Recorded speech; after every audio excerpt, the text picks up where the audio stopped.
என்னுடைய வாழ்க்கையை பார்க்கும் பொழுது, నా జీవితాన్ని చూసినప్పుడు, நான் ஒரு ఏழை కుటుంబத்திலே பிறந்தவன்.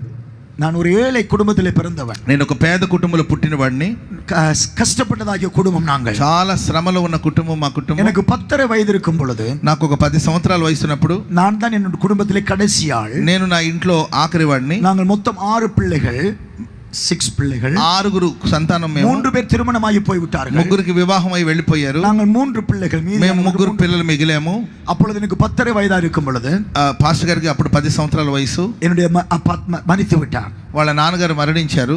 ஆகையால அப்பா மரித்ததை கண்டதாக என்னுடைய నాన్నగారు మరణించిన తర్వాత తల్లి ஆஸ்துமா வியாதி உள்ளவர்களாய் மாற்றப்பட்டார்கள். ఆమె ఆలోచించి ఆస్తమా వ్యాధి తెచ్చుకున్నారు. எங்களுக்கு வருமானமே இருக்கவில்லை. ఆదాయమే లేదు కుటుంబానికి. என்னுடைய சகோதரி படிப்பை விட்டு வேலை செய்தார்கள். వాళ్ళ సహోదరి అక్క వాళ్ళ చదువును మానేసి ఉద్యోగంలో చేరారు. సో ఆగల మిகவும் కష్టపడ్డాం. నాంగల్ చాలా కష్టపడుతూ జీవితాన్ని గడుపుతున్నాం. ஒரு நேரம் சாப்பிடுவதே எங்களுக்கு கஷ்டம். ఒక్క పూట భోజనానికి కూడా మాకు కష్టంగా ఉండేది. எனக்கு ஒரே ஒரு ஷார்ட்ஸ் இருந்தது. ఒకే ఒక షార్ట్ ఉండేది నాకు. அது அவிதமாய் பின்னாலே பிந்து போமா இருந்தா, అది ఎప్పుడు చిరిగిపోతూ ఉండేది. என்னுடைய தாய் அதை தைத்து தான் என்னை ஸ்கூலுக்கு அனுப்புவார்கள். ఆ నిక్కర్ని కుట్టి నాకు అందించేవాళ్ళు మా అమ్మగారు. இப்படி ஒரு வெள்ளை ஷர்ட் இருந்தது. ఒకే ఒక షర్ట్ ఉండేది నాకు. அதை மாலையிலே கழுவி நான் வெயில்ல இப்படி காற்றிலே விசுக்கும் போது அது அவிதமாய் காய்ந்து வரும். అవి ఉదుకొని నేను ఎండలో వేసుకొని మళ్ళీ ఆ షర్ట్ వేసుకొని వెళ్ళేవాడిని. అதைத்தான் நான் போட்டு விட்டு எங்கேயும் போவேன். ఆ షర్ట్ వేసుకొని స్కూల్కి వెళ్ళేవాడిని. அப்படிப்பட்ட கஷ்டங்கள். అలాంటి కష్టంతో కూడిన జీవితం. సో ఆగియాలే என்னுடைய சிறு வயதிலே நான் கடவுள் இல்லை என்று நம்பி விட்டேன். ఆ సమయంలో నాకు దేవుని మీద విరక్తి వచ్చేసింది. நான் ஒரு నాస్తికనాய் మారిపోయాను. ఒక నాస్తికుడిగా నేను మారిపోయాను. ముందు ஒரு భక్తిలో కుటుంబం தான் நாங்கள். ఒకప్పుడు మా కుటుంబం భక్తి కలిగిన కుటుంబం. యేసువే அறியாத కుటుంబం నాங்கள். కానీ యేసు ప్రభుని మేము తెలుసుకోలేదు. இந்த బైబిలే படியாத కుటుంబం, బైబిలే அறியாத కుటుంబం. బైబిల్ గురించి మాకు తెలియదు, బైబిల్ మేము చదవలేదు. సో ఆగియాలే அப்படிப்பட்டதாகிய நான் வந்து கடவுளே இல்லை என்று అసలు దేవుడే లేడని చెప్పేవాడిని. கடைசியில் நான் என்னுடைய 17 வயசுல என்னுடைய ஸ்கூலை விட்டு நான் கலம்புக்கு வேலை செய்ய வந்து விட்டேன். 17 సంవత్సరాలు వయసున్నప్పుడు నేను చదువు కూడా మానేసి పని కోసం బయలుదేరి వెళ్ళాను. సో వేலை செய்து கொஞ்சம் முன்னேற்றம் அடைய பார்த்தேன். నేను ఉద్యోగం చేస్తూ కొంచెం ముందుకు వెళ్ళాలని ఆశపడ్డాను. ஆனால் యుద్ధం வந்ததனாலே, ఆ సమయాల్లో శ్రీలంకలో యుద్ధం జరుగుతుంది. తమిళ వాలిబనా இருந்தபடினாலே, నేను ఒక తమిళ్ యవనస్తుడు గనుక రాணுவத்தினாலே பாதிப்படைந்தேன். అక్కడ ఆ దేశపు వాళ్ళు ఆ సైన్యం ద్వారా నేను బాధించబడ్డాను. எனக்கு 21 వయసు இருக்கும் பொழுது, నాకు 21 సంవత్సరం వయసు ఉన్నప్పుడు ఇలంగயை విட்டு நான் తప్పి ఓడి జర్మన్ దేశத்துக்கு శ్రీలంక దేశాన్ని విడిచి నేను పారిపోవలసిన పరిస్థితి వచ్చింది. என்னுடைய கண்கள் அடிக்கப்பட்டிருந்தது. నన్ను బాగా కొట్టారు. నా కంటికి చాలా దెబ్బలు తగిలినాయి. என்னுடைய கண்கள் அடிக்கப்பட்டு 4வது நாள்ல நான் ஜெர்மனிக்கு போய் விட்டேன். నన్ను కొట్టి బాధించారు. ఒక 4వ రోజు నన్ను జర్మనీ దేశానికి పంపించేశారు. அங்கே போகும்போது என்னுடைய கண்கள் அதிகமாய் வீங்கி விட்டது. అక్కడ వెళ్ళినప్పుడు నా కళ్ళంతా వాసిపోయి ఉంది. ஆகவே வைத்தியர்களுக்கு போய் பார்க்கும்படிக்கு என்னை ரெஃப்யூஜி கேம்ப்ல ஏற்பாடு பண்ணினார்கள். అక్కడ డాక్టర్ దగ్గరికి వెళ్ళి చూపించుకోవాలని బయలుదేరి వెళ్ళారు. நான் ஒரு ரெஃப்யூஜி கேம்ப்ல இருந்தேன். అక్కడ ఒక అగదిగల్ ముகாம், అక్కడ శరణార్థ అంటారు కదా, రెఫ్యూజియల్ தஞ்சம் போனேன். అదే దేశాన్ని విడిచి వచ్చిన వాళ్ళకి ఆశ్రయం ఇచ్చిన స్థలంలో వాళ్ళు ఉన్నారు. அங்கே கிழமையில ஒரு முறை வைத்தியர் வருவார்.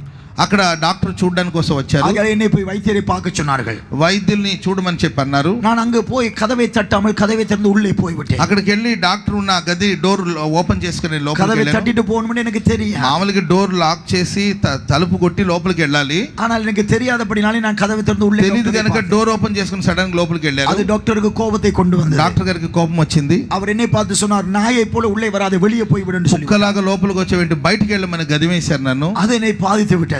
నాకు ఆ మాట వినేసరికి చాలా బాధ అనిపించింది. నన్ను కుక్క అని అంటున్నారని బాధేసింది. ఆగలి நான் இந்த உலகத்துல ஏன் இருக்க வேண்டும்? నాకు జీవితం మీద అప్పటికే విరక్తి కలిగి ఎందుకు బతకాలని విసుగు కలిగింది. దేశాన్ని విడిచి నేను ఒక దిక్కులేని వాడిగా మారిపోయాను.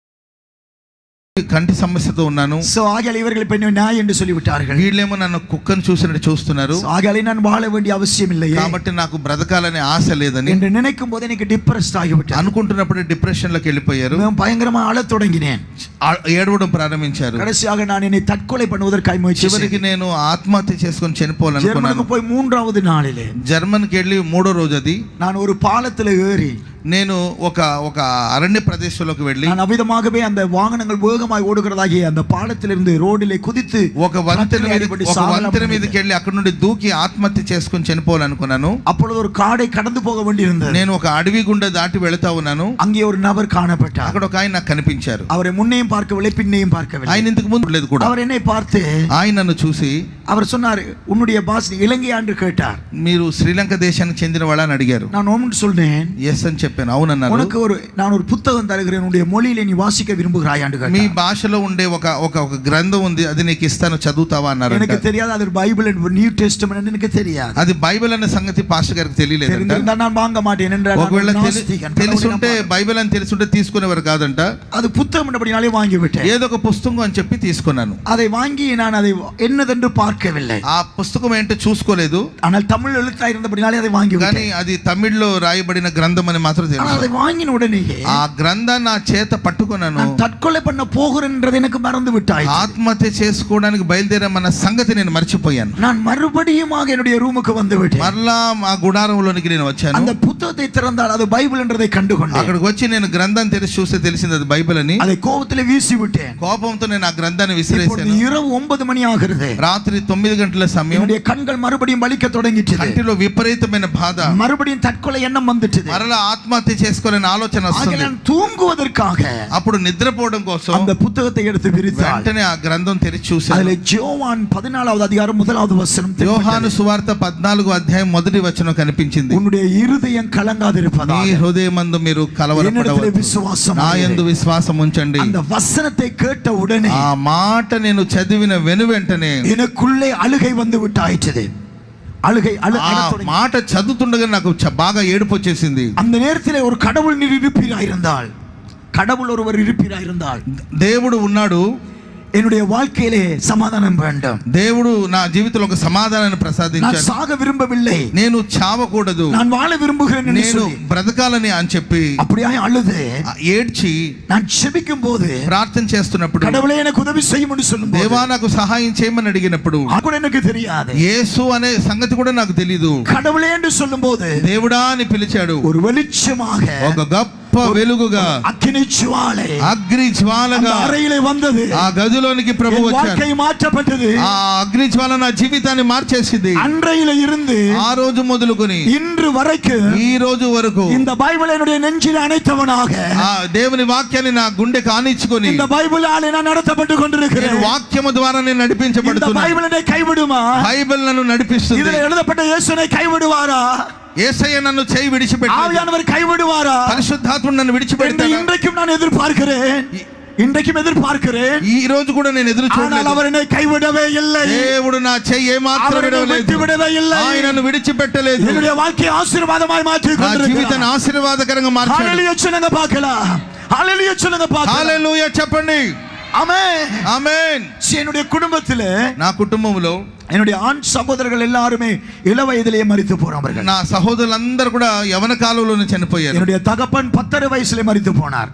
எனக்கு 10 வயதா இருக்கும்போது தகப்பன் மரித்து போனார். అయ్యగారికి 10 సంవత్సరాలు వయసున్నప్పుడు వాళ్ళ నాన్నగారు చనిపోయారు. அவருக்கு அந்த நேரத்துல 44 వయసు. అప్పుడు వాళ్ళ నాన్నగారికి 40 సంవత్సరాల వయసు. என்னுடைய மூத்த சகோதரன் மரிக்கும் பொழுது వాళ్ళ పెద్దన్న చనిపోయేటప్పుడు அவருக்கு 34 వయసు. ఆయనకి 34 సంవత్సరాల వయసు. எனக்கு நேர மூத்த ஆண் சகோதரன் மரிக்கும் போது వీళ్ళు ఇంకొక అన్న చనిపోయినప్పుడు அவருக்கு 32 వయసు. వారికి 32 సంవత్సరాలు. என்னுடைய அண்ணா மகன் மரிக்கும் போது వాళ్ళ అన్న కొడుకు చనిపోయేటప్పుడు 19 వయసు. వారికి 19 సంవత్సరాలు. என்னுடைய సహోదరుடைய மகன் మరిக்கும் போது వాళ్ళ అక్క కొడుకు చనిపోయినప్పుడు அவனுக்கு 17 వయసు. అతనికి 17 సంవత్సరాలు. எல்லாரும் இள வயதிலேயே மரித்தார்கள். ఫ్యామిలీలో అందరూ యవన కాలంలోనే చనిపోయారు. நான் ஒருவன் மட்டும்தான் ஆணாக தப்பினவன். నేను ఒక్కడిని మాత్రమే తప్పించబడ్డాను. நானும் கூட 21 వయసుல, నేను కూడా 21 సంవత్సరాల వయసున్నప్పుడు தற்கொலை பண்ண போனவன். ఆత్మహత్య చేసుకోవడానికి వెళ్ళాను. அந்த 21 వయసుல தான் ఆ వయసులోనే இந்த இயேசுவை சந்தித்தார். దేవుని వాక్యం నన్ను పట్టుకున్నది. హల్లెలూయా, హల్లెలూయా, హల్లెలూయా, హల్లెలూయా.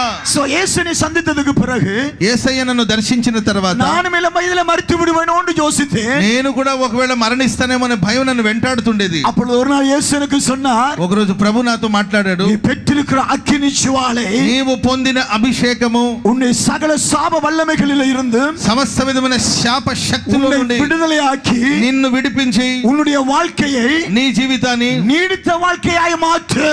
దీర్ఘాయుష్షు నేను నీకు దయచేయబోతున్నాను. நீ நீடித்த வாழ்வு வாழுவாய். దీర్ఘాయువు నేను నీకు ఇవ్వబోతున్నాను. அநேகருக்கு ஆசీర్వాదமாய் இருப்பாய். అనేకులకు ఆశీర్వాదకరంగా ఉండబోతున్నావు. எனக்கு 23 வயது இருக்கும்போது அவர் சொன்னார். 23 సంవత్సరాల వయసున్నప్పుడు ప్రభు నాతో మాట్లాడాడు. 23 வயசுல ஆண்டவர் இந்த வார்த்தை 23 సంవత్సరాల వయసున్నప్పుడు మాట్లాడాడు.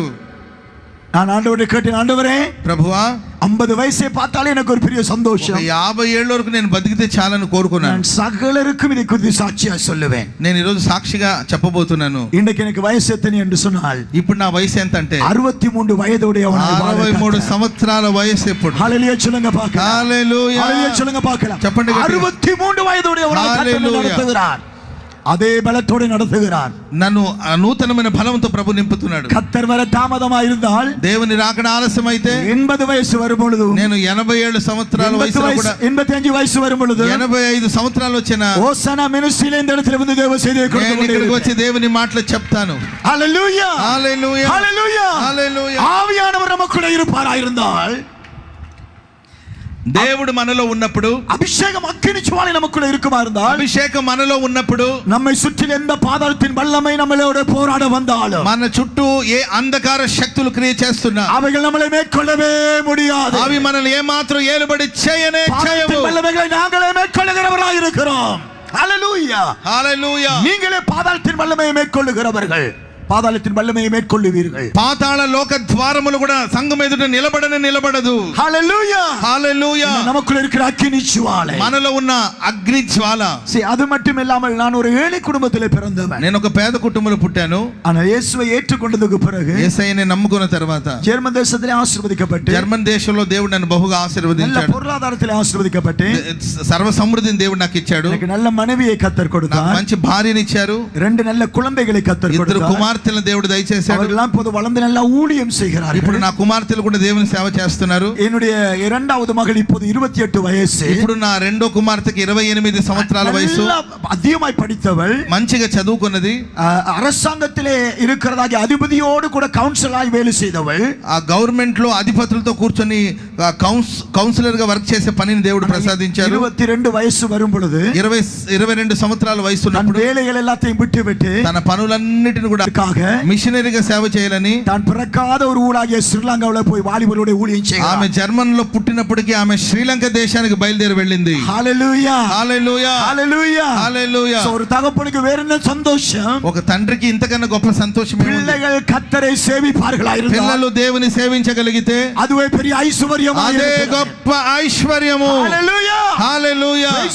Praise the Lord. அது மட்டுమல்ல, అంతేకాదు ఆండவர் என்னை பயன்படுத்தி సభயை కట్ట ఉదవి செய்தார். సంఘాలు నిర్మించడానికి దేవుడు నన్ను గణపరిచి వాడుకున్నాడు. సభயை స్థాపించారు. జర్మన్ దేశంలో నేను సంఘాన్ని నిర్మించాను. కెనడాలో ఒక పెద్ద సభயை స్థాపించాను. కెనడాలో ఒక సంఘాన్ని స్థాపించాను. இலங்கை தேசத்துல ஒரு பெரிய ஊழியத்தை ஸ்தாபித்திருக்கிறோம். శ్రీలంకలో ఒక పెద్ద బైబిల్ కాలేజ్ నిర్మించారు. அந்த பைபிள் காலேஜிலே கட்டடத்துக்கு கல் வைப்பதற்காக, ఆ బైబిల్ కాలేజీకి పునాది వేయడం కొరకు హోసన్నా మినిస్ట్రీలో ఇருந்து எல்லா ஊழியர்களும், హోసన్నా మినిస్ట్రీస్ నుండి సేవకులు వచ్చారు. அங்கே வந்து அதை கல்லை வைத்தார்கள். అక్కడ వచ్చి పునాది రాయి వేసి ప్రార్థన చేశారు. அதை பிரதிஷ்டை பண்ண வந்தார்கள். ఇప్పుడు ఒక పెద్ద బైబిల్ కాలేజ్ కట్టబడిందని దైవ సేవకులు ప్రతిష్ఠించారు. இன்றைக்கு அது இலங்கைக்கு ஆசీర్వాదமாக இருக்கிறது. శ్రీలంక దేశానికి ఆ బైబిల్ కాలేజ్ ఆశీర్వాదకరంగా మారింది. హల్లెలూయా. ஒரு காலத்திலே ஆண்டவரை அறியாதவன் பிஞ்ச சோட்சோட தெரிந்தவன் நான். ఒకప్పుడు నేను ఒక చిరిగిపోయిన వస్త్రాన్ని కట్టుకొని తిరిగాను. శపించబడ్డ కుటుంబத்திலே பிறந்தவன். శాపగ్రస్తమైన కుటుంబం నాది. ஆனா అగ్ని జ్వాలయనిలే వందబడిన దేవుడు అగ్నిగా నాలోనికి వచ్చినప్పుడు ఇందుకే కర్తర్ ఆశీర్వాదమాయి మార్చి దేవుడు ఆ దేశానికి నేను ఆశీర్వాదకరంగా మార్చాడు. హల్లెలూయా హల్లెలూయా హల్లెలూయా. 2 వారங்களுக்கு முன்பாக, 2 వారాల క్రిందట இலங்கை தேசத்துல நாங்கள் நிற்கும் பொழுது, నేను శ్రీలంక దేశంలో నిలబడినప్పుడు ஒரு பெரிய கொண்டாட 25வது ஆண்டு நிறைவை கொண்டாடி கொண்டிருந்தோம். బ్లెస్సింగ్ అండ్ మిషన్ ఉடைய 25வது ஆண்டின் 25వ సంవత్సరం యొక్క సెలబ్రేషన్ జరుగుతుంది. அப்பொழுது அரசாங்கத்தில் இருந்ததாகி அதிபதி గవర్నర్, అక్కడ నుండి ఆ దేశంలో ఉన్న గవర్నర్ వచ్చి எங்களுக்கு ஒரு 5 நிமிஷம் தாருங்கள் சொல்லி கேட்டு வந்தார். ఆ దేశపు గవర్నర్ వచ్చేసి ఒక 5 నిమిషాలు మాకు అవకాశం ఇవ్వమని అడిగారు. நாங்கள் இந்த blessing and mission pastor Vincent குறித்து சில காரியங்களை சொல்ல விரும்புகிறோம். 5 நிமிஷம் கேட்டார். ఈ దైవ సేవకుల గురించి మేము మాట్లాడడానికి ఒక 5 నిమిషాలు మాకు ఇవ్వమని అడిగారు. సో ఆగాలే మற்ற ஊழியர்கள் அதற்கு கொடுத்தார்கள். ఆ దైవ సేవకులు వారికి అవకాశం ఇచ్చారు. அந்த గవర్నర్ வந்து, ఆ గవర్నర్ గారు వచ్చి ஒரு பெரிய ஒரு பிரேம் போட்டதாகிய ஒரு సర్టిఫికెట్ எடுத்தார். ఒక సర్టిఫికెట్ ని తీశారు.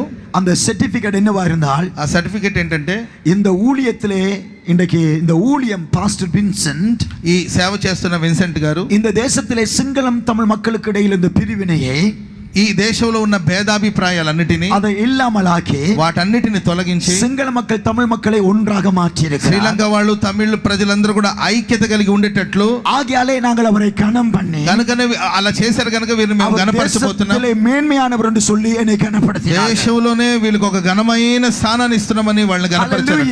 எந்த தேசத்திலே இருந்து நிராகரிக்கப்பட்டு தள்ளப்பட்டு கொல்லப்படுவதற்கு பார்க்கும்போது தப்பி ஓடினேனோ, ఏ దేశం నుండి నిరాకరించబడి దెబ్బలు తిని పారిపోవలసిన పరిస్థితి వచ్చిందో அந்த தேசத்தார் இப்பொழுது ఆ దేశపు వాళ్ళు ఇప్పుడు என்னை மேன்மைப்படுத்தினார்கள், నన్ను గణపరచుచున్నారు. కారణం என்ன? కారణం ఏంటంటే నేను కాదు, నా బలము కాదు, எனக்குள்ள இருக்கிற அக்கினி నాలో ఉన్న దేవుని శక్తి. అగ్ని జ్వాలలు கையை தட்டி தேவனை అందరూ చప్పట్లు కొడుతూ ప్రభుని స్తుతించండి. அதே அக்கினி ஜுவாலை உங்களுக்குள்ள இருக்குமாயிருந்தா, ఆ అగ్ని జ్వాలలు మీలో కూడా ఉన్నాయి. அந்த அக்கினி ஜுவாலையால் நிரப்பப்படுவீர்களாயிருந்தா, ఆ అగ్ని జ్వాల చేత మీరు నింపబడుతూ ఉన్నారు. யாக்கோபுடைய சந்ததியை, யாக்கோபுடைய பிள்ளைகளை సంతతిని அக்கினியாகவும் అగ్నిగాను అగ్ని జ్వాలകളുமாய் மாற்றுவேன். అగ్ని జ్వాలగాను నేను మారుస్తాను. అగ్నిயை పోడ வந்தேன், నేను అగ్ని వేయవచ్చింది, అది మండి రగలాలని కోరుతున్నాను. சொன்ன அந்த பட்டியலிலே, சொன்ன அந்த லிஸ்டிலே, ఆ లిస్ట్ లో உங்களுடைய பேரையும் கர்த்தர் எழுதி வைத்திருக்கிறார். ఆ లిస్ట్ లో మీ పేరు కూడా దేవుడు వ్రాస్తూ ఉన్నాడు. உங்களுடைய பேரை எழுதி మీ வைத்திருக்கிறார். పేరు దేవుడు వ్రాస్తూ ఉన్నాడు. உங்கள் பிள்ளைகளுடைய பேரை எழுதி మీ పిల్లల வைத்திருக்கிறார். పేర్లు రాయబడుతూ ఉన్నాయి. பேரை எழுதி வைத்திருக்கிறார். కుటుంబ సభ్యుల పేరు వ్రాయబడుతుంది. హల్లెలూయా, హల్లెలూయా, హల్లెలూయా. అగ్ని జ్వాలగளாய் மாற்றப்படுவீர்கள். అగ్ని జ్వాలగా మీరు మార్చబడుతున్నారు, అగ్ని జ్వాలగளாய் மாற்றப்படுவீர்கள். మార్చబడతారు. நம் மாம்சமான யாவர் மேல் என்னுடைய அக்கினியை ஊற்றுவேன். மாம்சமான సర్వ శరీరం మీద నా ఆత్మను కుమ్మరిస్తాను. யாரா இருந்தாலும் பரவாயில்லை, ఎవరైనా పర్వాలేదు. అగ్ని జ్వాల உங்கள் மேலே ஊற்ற அவர் வல்லவராய் అగ్ని இருக்கிறார். జ్వాల మీ మీద కుమ్మరించబడాలి. நீங்கள் பலவீனர்கள் நினைக்க வேண்டிய அவசியம் మీరు இல்லை. బలహీనులని భావించవద్దు. நான் பலவீனனா இருக்கிறபடினாலே தேவன் என்னை நிராகரித்து விடுவார் என்று నేను బలహీనుడు కనుక దేవుడు నన్ను నిరాకరించాడని అనుకోవద్దు. உங்களுடைய வாழ்க்கை அக்கினி ஜுவாலையாய் மாற்றும் வரைக்கும் ஆவியானவர் உங்களோட போராடி கொண்டு தான் మీ இருப்பார். జీవితాన్ని అగ్ని జ్వాలగా మార్చేంత వరకు దేవుడు పోరాడుతూనే ఉంటాడు. இன்றைக்கு தேவனுடைய ஆவியானுடைய போராட்டம் இன்றைக்கு நிற்பதாக, ஆவியானுடைய போராட்டம் இன்றைக்கு வெற்றி கொள்ளுவதாக. ఈ రోజు ఆయన పోరాటాలన్నిటిలో విజయం కలగబోతుంది. இதுவரைக்கும் உங்களுடைய யாரோட அவர் போராடி இருப்பாராய் இருந்தால், ఇప్పటి వరకు ఆయన ఎవరితోనైనా పోరాడుతూ ఉంటే இன்றைக்கு அக்கினி ஜுவாலையால் நீங்கள் நிரப்பப்படுவதனாலே, నిశ్చయముగా ఈ రోజు అగ్ని జ్వాలలతో నింపబడడం వలన உங்களுடைய வாழ்க்கை இந்த பூமிக்கு ஆசీర్వాదமாய் மாற்றப்படுவதாக, మీ జీవితం లోకానికి ఆశీర్వాదకరంగా మారబోతుంది. இப்போது இருப்பதை பார்க்கலாம் 1000 மடங்கு பெருகச் செய்வார். ఇప్పుడు ఉన్నదానికంటే 1000 రెట్లుగా మీరు ఆశీర్వదించబడబోతున్నారు. హల్లెలూయా, சொல்லுங்க பார்க்கலாம். చెప్పండి గట్టిగా హల్లెలూయా, హల్లెలూయా, சொல்லுங்க பார்க்கலாம். హల్లెలూయా. యేసునవుடைய வாழ்க்கையை அவரால் மாற்ற முடியுமா இருந்தா, యేసన్న గారి జీవితాన్ని మార్చగలిగితే, என்னுடைய வாழ்க்கையை மாற்ற முடியுமா, నా జీవితాన్ని మార్చగలిగిన దేవుడు உங்களுடைய வாழ்க்கையை அவர் மாற்ற வல்லவராய் இருக்கிறார். జీవితాన్ని కూడా మార్చడానికి శక్తి గల దేవుడు ఆయన. பார்க்கலாம். హల్లెలూయా. சர்வலோகத்துக்கும் அதிபதியாகிய தேவன் வல்லமை உள்ளவரை ஒரு சின்ன வித்தாக மாற்றி இன்னைக்கு உலகத்தினுடைய ரட்சகர் அதிபதியாய் மாற்ற முடியுமா இருந்தா, సర్వశక్తి కలిగిన దేవుడిని ఒక విత్తనంగా మార్చి ఈ ప్రపంచానికి రక్షకుడిగా మార్చగలిగితే, உங்களையும் அவர் பராக்கிரமசாலியாய் மாற்றுவது அவர் கற்பமான காரியமாக இருக்கிறது. మిమ్మల్ని కూడా దేవుడు బలమైన పరాక్రమశాలుగా మార్చడం ఆయనకి సాధారణమైన విషయమే. హల్లెలూయా, சொல்லுங்க பார்க்கலாம். చెప్పండి గట్టిగా హల్లెలూయా, హల్లెలూయా, சொல்லுங்க பார்க்கலாம். హల్లెలూయా. இன்னைக்கு உங்களுடைய வாழ்க்கை மாற்றப்படுவதாக, మీ జీవితాన్ని ప్రభు మార్చబోతున్నాడు. இன்னைக்கு உங்களுடைய வாழ்க்கை மாற்றப்படுவதாக, మీ జీవితాన్ని మార్చబోతున్నాడు. ஆமென் சொல்லுங்க பார்க்கலாம். ఆమేన్. சில வேளை நீங்கள் சொல்லலாம், మీరు పలు పర్యాయాలు ఇలా చెప్పొచ్చు, ஓ நான் ரட்சிக்கப்பட்ட நாட்கள்ல இருந்து నేను రక్షించబడిన దినం మొదలుకొని என்னுடைய வாழ்க்கையில போராட்டத்தின் மேலே போராட்டம், నా జీవితాల పోరాటాల తర్వాత పోరాటాలు. ஆனால் இன்றைக்கு ஒரு நற்செய்தியை சொல்லுகிறேன். అయితే ఈ రోజు ఒక శుభవార్త చెప్తున్నాను. நீங்கள் போராடினாலும் இன்றைக்கு இந்த இடத்துல ஆராதிக்க வந்திருக்கிறீர்கள். ఈ శ్రమలన్నిటిలో నుండి మీకు విడుదల కలగబోతుంది. మీరు ఆరాధించడానికి కొరకు వచ్చారు. அதற்கு காரணம் உங்களுடைய ஆவியானவர் உங்களை பாதுகாத்துக் கொண்டிருக்கிறார். పరిశుద్ధాత్మ దేవుడు మిమ్మల్ని కాపాడుతున్నాడు. கர்த்தர் உங்களை பாதுகாத்துக் கொண்டிருக்கிறார். దేవుడు మిమ్మల్ని కాపాడుతున్నాడు. எதுவரைக்கும் பாதுகாத்துக் கொண்டிருப்பார்? ఎంతవరకు కాపాడుతాడు? அவருடைய ஒரு நேரம் வருகிறது, ఆయన సమయం రాబోతుంది. அந்த வேளையில கர்த்தர் உங்களை உயர்த்த போகிறார். ఆ రోజు దేవుడు మిమ్మల్ని గణపరచబోతున్నాడు. శత్రువుகளை వెక్కపడత పోகிறார். శత్రువులు సిగ్గుపడబోతున్నారు. நீங்கள் எல்லாவற்றையும் சேர்த்து பெற்றுக்கொள்ள போகிறீர்கள். మీరు సమస్తాన్ని స్వాధీనపరచుకోబోతున్నారు. హల్లెలూయా, சொல்லுங்க பார்க்கலாம். హల్లెలూయా చెప్పండి. సకలది சேர்த்து பெற்றுக்கொள்வீர்கள். సమస్తాన్ని స్వాధీనపరచుకోబోతున్నారు.